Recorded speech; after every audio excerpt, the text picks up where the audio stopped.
Jemi në fazën e parë të rehabilitimit të rrugës Kombinat Plepa.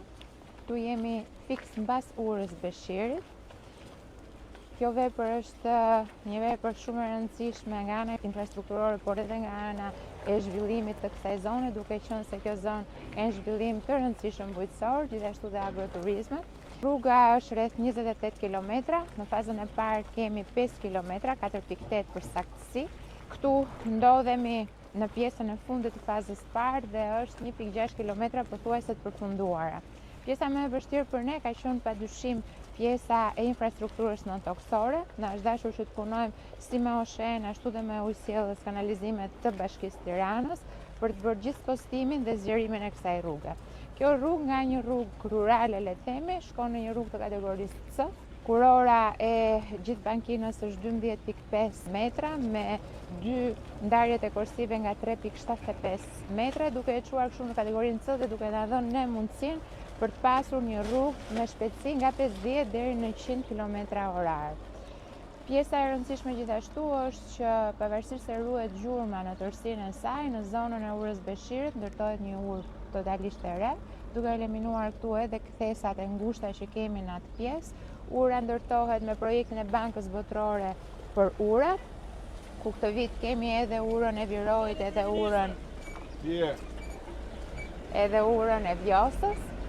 Në ndërkohë që për shkak të turistë të mirë që kanë pasur punimet, ne pretendojmë që ta mbyllim brenda muajit dhjetor. Tani të shpjegoj diçka. Fazën e parë, po 5 kilometrat e para dhe menjëherë në buxhetin e vitit 2026 kemi parashikuar dhe 2 fazat e tjera që janë 15 kilometra në total dhe pastaj kështu vazhdon.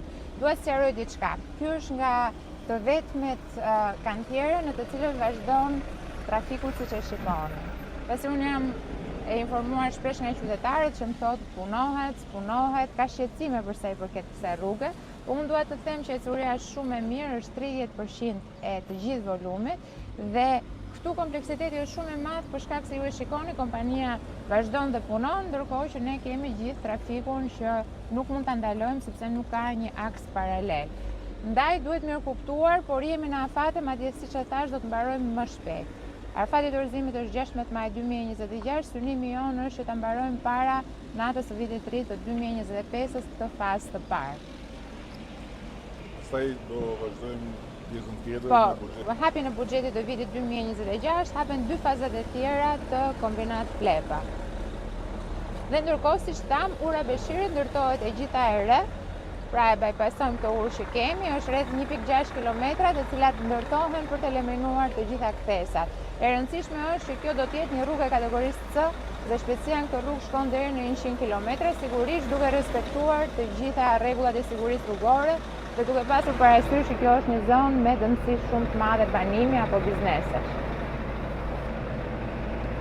Është një nga akset e shumë kërkuara, i cili bie Tirana dhe i cili do të jetë një aks me profil turistik edhe për shkak të gjithë territorit ku kanë filluar të lindin agroturizmat dhe ku ne besojmë shumë që zhvillimi i agroturizmit do jetë shumë pozitiv edhe për ekonominë e qytetit, edhe për ekonominë familjare këtu, pasi është një zonë që do përfitojë shumë nga rritja e turizmit dhe nga flukset që shkojnë drejt Tiranës apo Durrësit.